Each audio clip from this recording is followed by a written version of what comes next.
लक्ष्मी रस्त्यांवरील अतिक्रमणांवर विश्रामबाग क्षेत्रीय कार्यालयाच्या अतिक्रमण विभागाच्या वतीने कारवाई करण्यात आली।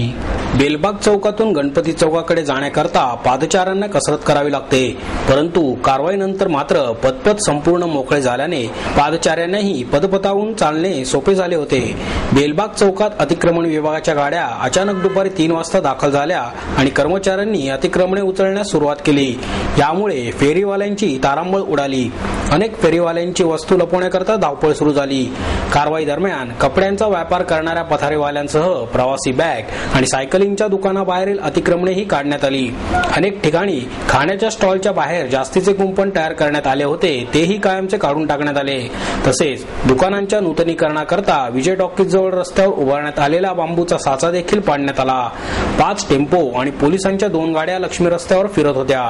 कारवाई सहाय्यक महापालिका आयुक्त सुरेश जगताप यांच्या मार्गदर्शनाखाली सहाय्यक आयुक्त अरुण खिलारी, उपअभियंता संजय शेंडे, अतिक्रमण निरीक्षक उमेश नरुले, सहाय्यक सचिन उतळे यांच्या पथकाने सहभाग घेतला। पथकामध्ये विश्रामबाग पोलीस ठाण्याचे पोलीस निरीक्षक सावंत, 20 पोलीस कर्मचारी आणि 30 सेवकांनी कारवाई केली।